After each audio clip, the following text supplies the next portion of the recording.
Hey, I'm Steph. I'm a motivator, creator, small business owner, and educator.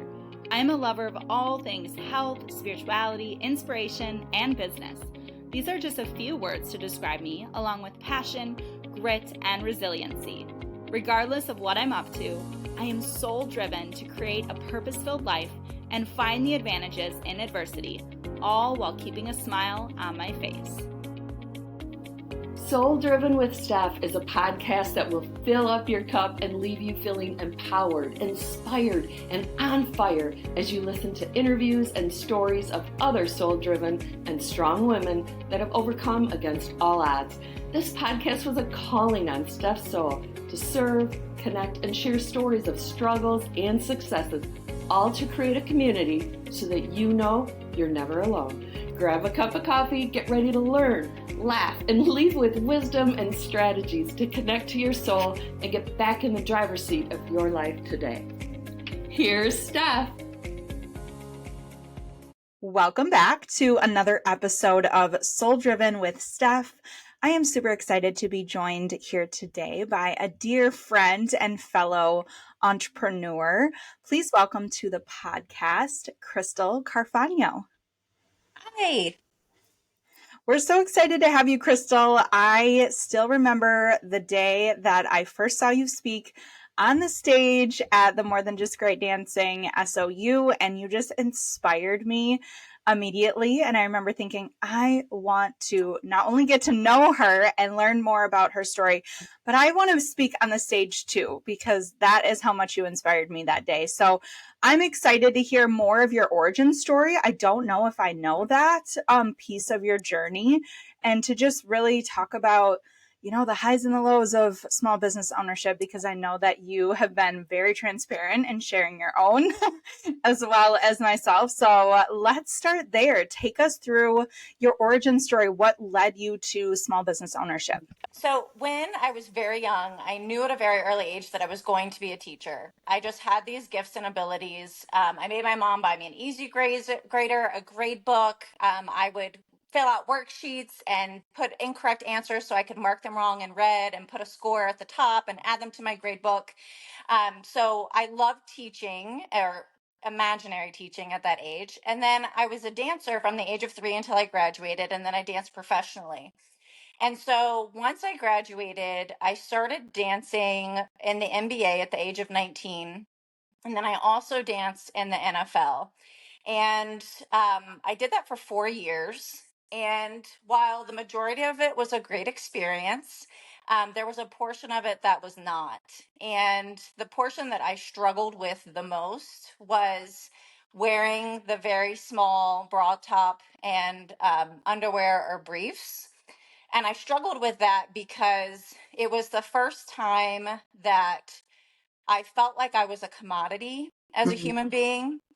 And the way that men spoke to me was not something that I was comfortable with. And there were times where before games, we would go and do different events around the stadium, and we would pose and meet people, and I would get touched in places that were just not appropriate. And so as a young adult in my 19, early 20s, I struggled mentally, physically, and socially with how to process how I felt wearing that outfit, even though I knew it was an honor and a privilege to be able to be a part of those teams. So at the same time that I was doing that, I was an assistant director for another dance studio in the area. And at that time, she had 2 locations and wanted to consolidate into one. And while I was working for her, I started to see the same type of thing was happening in the dance studio industry. So all of these little kids were starting to be put in these bra tops and underwear to wear as their regular costuming for competition and recital. And like most entrepreneurs, I just thought to myself, there has to be a better way. Like, if I, as an adult, cannot process how I feel and how people are speaking to me when I'm wearing these outfits, there is no way that a child would be able to process it either. And even though they're doing what they're told, it may not have an impact on them now, but years down the road, wearing those types of outfits does have an impact on you as a female. And Mhm. so I had kind of gotten, after 4 years, to the end of my rope where I was like, you know what? I want to pull myself out of dancing professionally. I want to hang up my professional shoes, and I just want to pass it on to the next generation. So when the studio owner I was working for wanted to consolidate to one location, which was further away, I was at this dance studio where I grew up, and there were kids that had left when the studio closed because my studio owner retired. And they came back when they saw that some of the original showcase people were there. And so for me, I didn't want to close the doors on them a second time after they had already gone to other dance studios and came Mhm. back, and they trusted us and they wanted to be back in the environment and the styling of dance that we provided.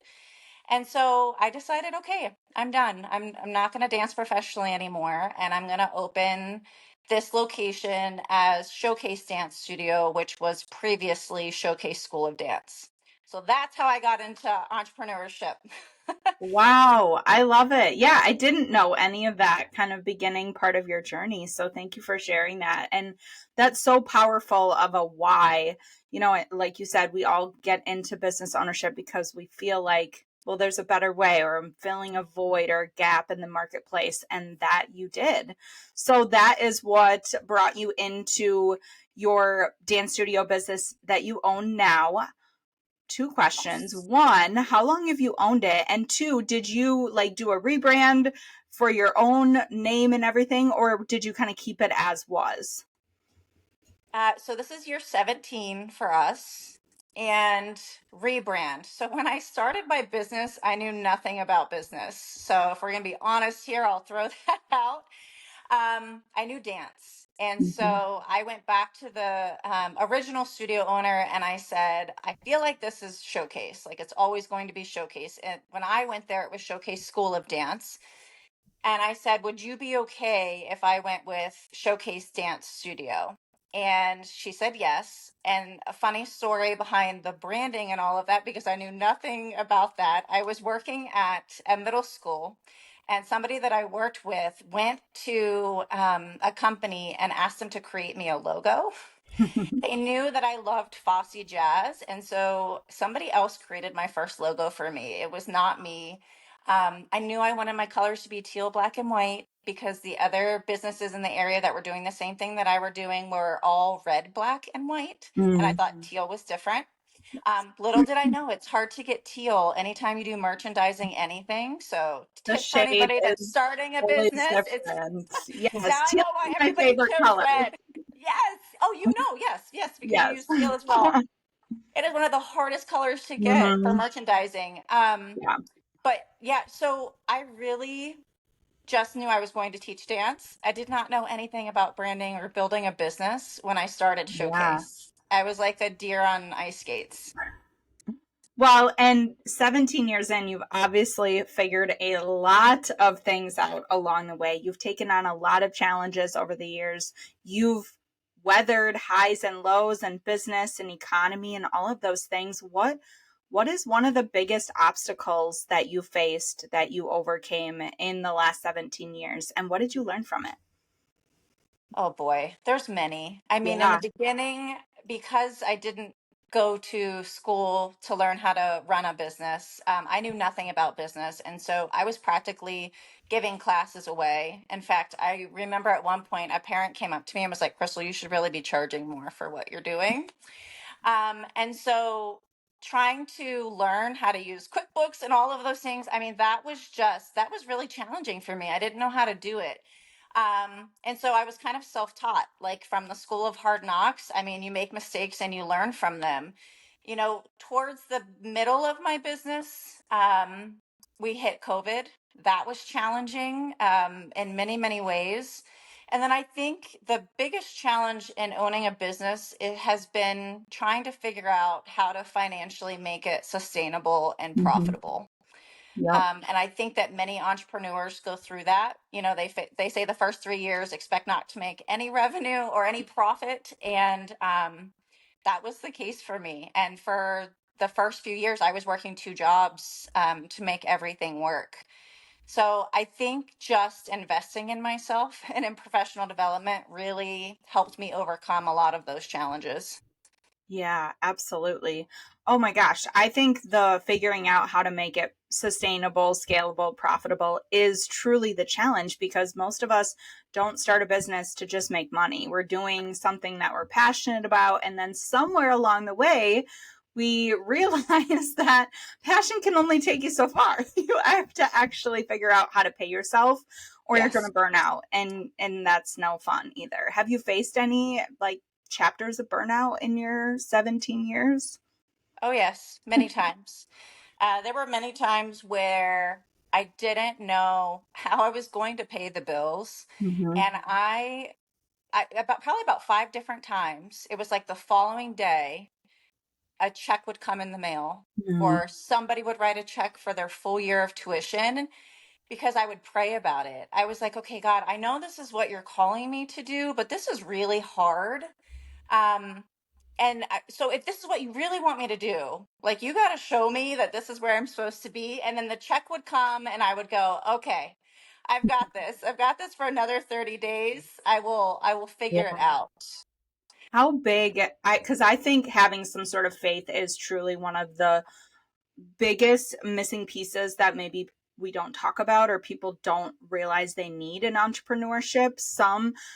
I mean, 50% of what we're doing is flying by faith half the time, right? Yeah. So, how has having that faith played a role in your entrepreneurial journey? Oh, wow. I mean, I don't think I would still have a business today if I didn't have faith. I mean, I remember dropping to my knees in the studio when COVID first happened.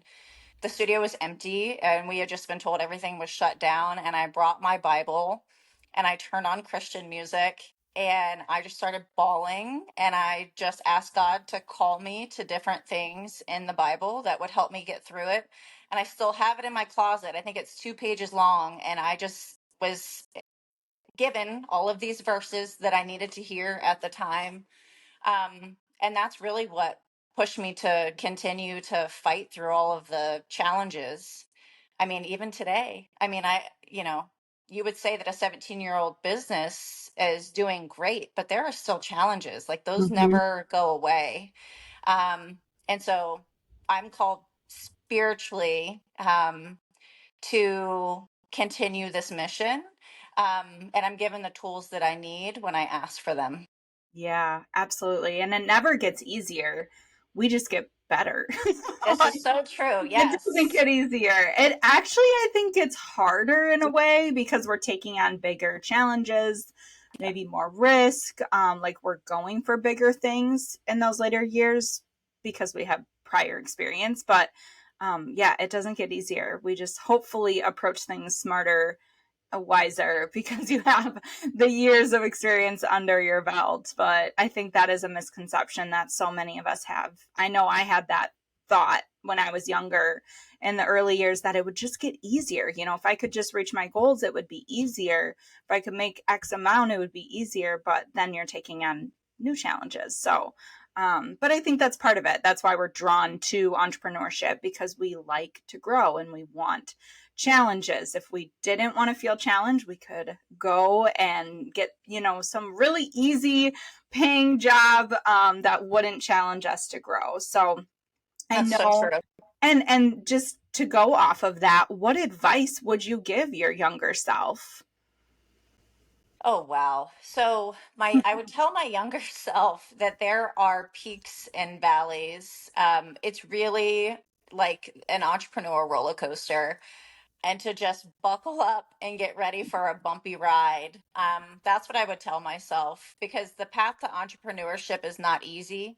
I think that that's a big misconception. You know, a lot of people are online saying, "Oh, start a business from home. You can make $1 million within a year if you follow my protocol." Mhm. And, while that sounds flashy and awesome, in my experience, that has not been how it works. And it takes a lot of hard work and perseverance to be an entrepreneur. You've got to be real gritty and have a strong work ethic. And so that would be the advice that I would give myself. Mm-hmm. Yeah. And maybe it's one of those things too, where I know I feel like if I would have known the path, I maybe wouldn't have taken it. Because it would have felt too scary and too overwhelming. And like, I can't do that. I can't weather those storms, but that's where you like prove to yourself through going through them that you can do it and you are strong and you are smart and you're, working hard and getting gritty and all of those things. So it's almost like in hindsight, better to not know, I think sometimes, like how challenging your personal path in entrepreneurship could be. But I think that's great advice to just don't expect it to be flashy and glamorous like we see on the internet, because that's such a small percentage of most people's experience, especially in those first few years. Oh, yeah, because you become the plumber and the electrician and HR and the accountant. You're doing all of the things. And it's funny, like when you mention that, I think about my studio owner when I told her, like, I think I want to take over this location. And she looked at me and she goes, Crystal, are you sure you want to do this?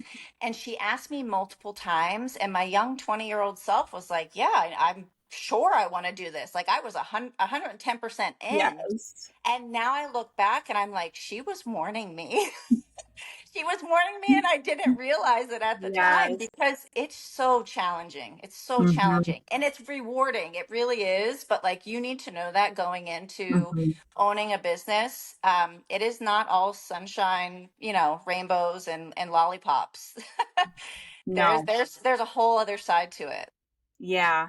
And it is like truly having some of that naiveness of being young and ambitious. And I think that served me well at the time. Maybe got me into some obstacles and challenges, but I also think, the older we get, the less risk we take on, and that's for various Yes. reasons, family and security and all of those things. But when you're young, you don't have those type of responsibilities necessarily tugging at you to think about. You're kind of thinking about yourself and what you want. At least that was me. So I feel like that was that served me well and probably served you too. Because I wouldn't have done it. If I had been the age that I am now, I wouldn't have taken the risk. Right. I know. Look back at some of the decisions I made and they led me to where I am. So I always say like nothing is, for nothing. Like it led me Yes. on a path to where I am now, and I wouldn't have the experience that I have now without going through that. But absolutely would not have made those decisions in my 30s as I did in my 20s. So we'll just leave it at that. I love it though.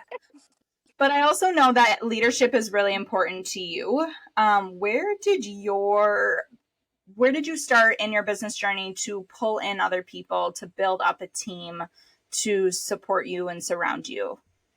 Okay, so when the business was finally profitable, I remember I went to a dance conference in California and I brought an instructor with me and it was during one of the breaks and I turned to her and I'm like, I really need an assistant.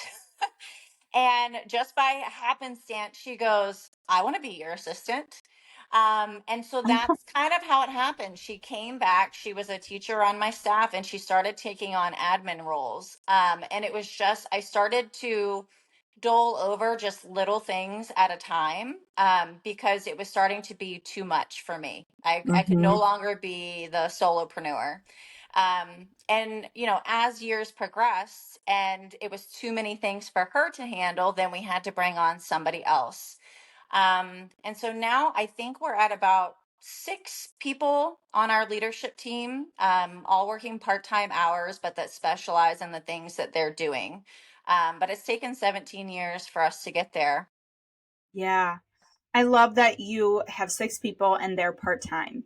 I think so often we get stuck in bringing on help because we think that we need to hire a full-time person and we can't afford that, or, it just feels too scary when we live in this awesome, like kind of gig economy where not everyone wants full-time. In fact, I'd argue most people don't want full-time anymore. They want to be a part of a passion for a little bit, bring their gifts and then enjoy the rest of their life or their other, pursuits or work things that they have. So I found that too, just the ability to offer part-time experiences to be part of a mission and a vision like your business is actually really valuable. And a lot of, let's say, moms or women that, are full-time caretakers, that's huge for them, that they can still, do the things at home and have something for themselves.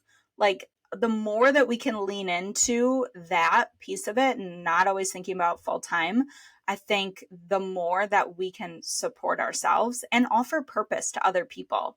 I think there's a lot of stay-at-home moms that want something for themselves, or, just people that don't want to fully commit to 40 hours a week, but they could be there for 10 or 15 and really bring their A game. No, for sure. And then when I think about our leadership team, there are a lot of people on my team that are talented people, but that are also moms. And so they Mhm. want to be there for their kids, but they're able to get their kids on the bus, get them to school, and then they're able to share their talents and fill their bucket. And then they're able to get their kids off the bus and be great moms Yeah. at the same time. And then I have some other people on my team that they just want to work part time and then enjoy their life the rest of the day. And that works great too. So that's definitely in alignment with what I'm seeing with my business currently. Yeah. Yeah. So I just finally brought on someone part-time for Sister Circle because it was starting to feel overwhelming for me as well. And it's been just absolutely beautiful because she is a stay-at-home mom. She wants flexibility to have time with her daughter. Most of the work she's doing for me is on her own time, other than maybe meeting an hour a week. So it just really works out for both. So I think if you're listening to this and you're a small business owner and you're trying to think, well, how do I build up that support around me? How do I get a leadership team? Looking at those kind of either freelance opportunities or part-time project-based type opportunities for people that are looking for that and want to be a part of your vision. I also know that community building is huge for you and being active in your community. So what advice would you give to someone who is needing to just be more front and center, active in their own local community? What are some of the things that you've done over the years? What are you actively doing now? How do you stay top of mind for the people and serving your local community? Sure. Well, let me just share with you that I think it's important to let business owners know that I am not the greatest person out in the community, but I have somebody who is. And that's because I'm an introvert. And I think that there are a lot of entrepreneurs that are introverts. And so I have a very bubbly, outgoing extrovert in my office. And so she makes all of the community connections for me. But now I'm at a point in my business where I am out and making connections through the Chamber of Commerce. I have a connection with economic development. And then there's a program in our area, which is also all across the US and maybe in other countries as well, called 1 Million Cups. And that's another way that you can make connections with other small business owners in your area. Um, but for us in our business, we've made intentional efforts in connecting with other small businesses. So we do a Bravo program where they give our customers something back just for dancing with us. And what that does is that allows our customers to get to know about their business and then go and purchase their products. So we're able to kind of cross pollinate between our two businesses. And so that's been great. We also do a connection with some local restaurants in our area. So we are big about celebrating academic success and encouraging our kids to do well in school. So anytime our kids make the honor roll or principal's honor roll, we've partnered with restaurants and they give us little certificates that they can use to either get an ice cream or a dessert or a meal of some kind at their restaurant. So those are just some of the ways that we've tried to make connections with our community. Very cool. Yeah. And there's so many ways that you can do that, and just figuring out what works over time. And I love that you stated that, just saying like, it's not my thing necessarily to go do all of these. And I think as you grow as the CEO of your company, you can't be at every event, and that's just too much. It's too overwhelming. But you can equip people or find the right people on your team that, like, that is their thing. That's their jam. They're good at it. They like doing it. It fills up their cup instead of draining it. Yes. And it's a perfect fit and role for them. I will share, like, one thing that we did in the beginning when I didn't have anybody is I had to do this like guerrilla marketing. I had to figure Mhm. out like how to get into the community, how to get my name out there. And so I had to think about places and other businesses that had the students that I was looking for that were the right fit for our studio. So I made connections with local schools, with theater programs because they had kids that could sing and act, but that needed help with dance. Making connections with preschools because I own a dance studio and we work with kids. So I would just say, if you are in the beginning of owning a business and you don't have the resources to have somebody go out and do those things for you, just kind of sit down, get out a piece of paper and a pen and just jot down like, where are the ideal customers that I'm looking for? Hang out, where are those ecosystems? And then that would be a good place for you to start to try and make those connections. Yeah, absolutely. I love that. And sometimes those are the best connections versus just, going and being a part of a local event. Those can be great too, but it's good to just be directly in front of the people that you're trying to reach and then to cross pollinate, like you said, and share audiences with those, other businesses or organizations. Yeah. Yes. Well, I know that personal and professional development is huge for you. Like you mentioned, that was a big catalyst for that kind of up level growth that you were seeking as an entrepreneur. So, how do you grow? What does that look like for you now, personally and professionally? So many years ago, I think back in 2012, I joined More Than Just Great Dancing. I was member number 2. And so my mentor, Misty Lown, really catapulted me into understanding that I needed to grow professionally and not just teaching dance in the classroom, but as a business owner. Through her, I was able to make other connections with other industry leaders.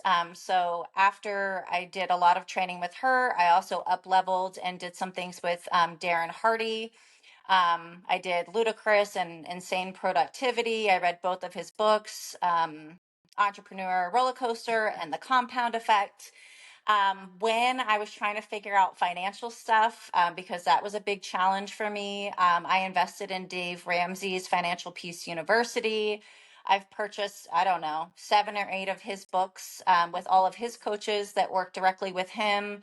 Um, and then I just do things locally as well, learning from other businesses that are hosting events and whatnot. Podcasts are a great other resource that you can use. And then other great books. One of my favorites when I started out was The E-Myth. And Same. Simon Sinek, Start With Why. So those are great books. If you're first starting out, or even if you've had a business for a couple of years and you're like, I'm kind of lost, I need to go back and figure out some Mhm. things. Those have all been great resources for me. Yeah. Well, and you have a variety of things. You have those personal one on one relationships with mentors, with coaches like Misty and knowing Darren. And then you have coaches that you learn from online or books and podcasts that you read and listen to. And I'm sure they all range from free to a big, large investment, right? Oh, yes. When I kind of like asking this question too, because I think so often we feel like, oh, maybe I'm not ready to make that investment because, maybe I don't make that kind of money yet, or I'm not at that level yet. So what kind of pushed you to make some of those larger investments that you made? And like, what did you get from them? Okay, I love that you asked this question. What made me first invest in one of the bigger investments that I did was desperation. I was at a point where I said, okay, if I don't figure this out, like we're either bankrupt or like we're out. I'm out of business. I've got to do something. And so I literally signed up for one of those programs that I mentioned and I put it on a credit card. I put it Mhm. on a credit card and I said, this is going to put some fuel under my feet and I've got to figure out a way to pay this off. So that really pushed me. It was like whatever I took away from that training, I had to put in to my business right away and I had to see a return on my investment or I was going to be in big trouble because I had all this money on my credit card that I had to pay Yeah. off. And it worked. It worked. So if you're like, oh my gosh, I don't have two pennies to rub together, I don't know if I can do this, I really kind of just jumped off a cliff and I said, I've got to find a way to make this work. And I did it. Yeah. And sometimes that's what we need. We need that fire under our feet to just give us a little bit of pressure, and maybe a lot of pressure, to actually do the things that the course is teaching or the mentor is sharing and implement. Otherwise, there's no urgency to implement. We kind of waste our money. But I do think that, like, when you spend those higher dollar amounts, you are so much more engaged. You're more focused on getting out of it what you put into it versus something free or low cost. You just kind of show up, maybe half-heartedly. But when you invest and spend the money, like, this better be worth it. Like you said, your options were going to be bankruptcy or closing, or maybe both, you know? Yes, and you know, a lot of times, and I know everybody's a different learner, but anytime I go to a conference, I have a notebook or whatever they've given to me at that conference out in front of me, and I'm writing and I'm taking notes. I never just sit there and listen. And you know, statistically, science shows that we remember more when we write it down. And so I'm a big advocate. If you're going to take the time and invest in something, take notes, go back, reread it, start to implement what you can, because otherwise you're just wasting your money. Yeah. And time. Yes. Absolutely. Well, I would love to know, what is next on your list for life and or business? So next for me is I know that I'm not always going to be able to do everything that I currently have on my plate. I'm still teaching one night a week. But you know, as you get older, your body can't do all the things that it did before. And so I'm really passionate right now about raising the next generation of dance teachers. Because as some of us start to age out, we're going to need the new group to come through and carry on the torch for us.